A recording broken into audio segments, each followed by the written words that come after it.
Exodus chapter 2. The birth of Moses.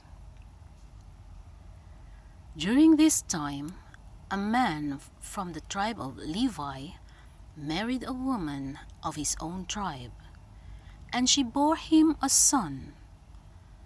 When she saw what a fine baby he was, she hid him for 3 months. But when she could not hide him any longer, she took a basket made of reeds and covered it with tar to make it watertight. She put the baby in it and then placed it in the tall grass at the edge of the river. The baby's sister stood some distance away to see what would happen to him. The king's daughter came down to the river to bathe, while her servants walked along the bank. Suddenly, she noticed the basket in the tall grass and sent a slave woman to get it. The princess opened it and saw a baby boy. He was crying, and she felt sorry for him. "This is one of the Hebrew babies," she said. Then his sister asked her, "Shall I go and call a Hebrew woman to nurse the baby for you?" "Please do," she answered. So the girl went and brought the baby's own mother.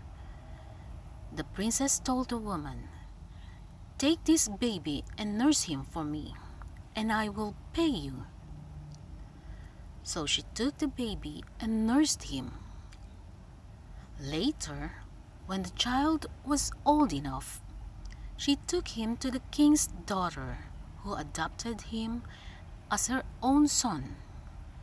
She said to herself, "I pulled him out of the water, so I named him Moses."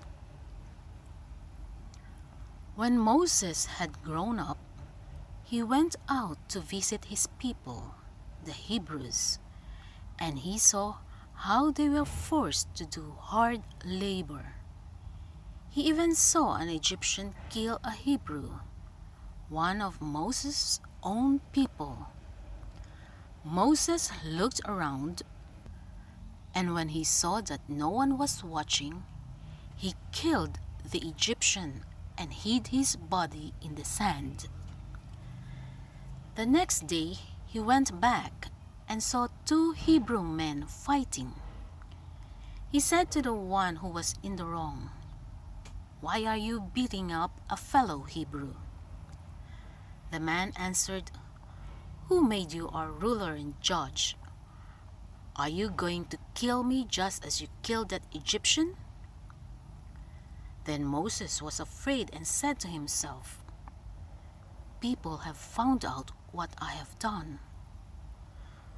When the king heard about what had happened, he tried to have Moses killed, but Moses fled and went to live in the land of Midian. One day, when Moses was sitting by a well, 7 daughters of Jethro, the priest of Midian, came to draw water and fill the troughs for their father's sheep and goats. But some shepherds drove Jethro's daughters away. Then Moses went to their rescue and watered their animals for them. When they returned to their father, he asked, "Why have you come back so early today?" "An Egyptian rescued us from the shepherds," they answered, "and he even drew water for us and watered our animals." "Where is he?" he asked his daughters. "Why did you leave the man out there? Go and invite him to eat with us." So Moses decided to live there, and Jethro gave him his daughter Zipporah in marriage, who bore him a son. Moses said to himself, "I am a foreigner in this land," and so I name him Gershom. Years later, the king of Egypt died, but the Israelites were still groaning under their slavery and cried out for help. Their cry went up to God, who heard their groaning and remembered his covenant with Abraham, Isaac, and Jacob. He saw the slavery of the Israelites and was concerned for them.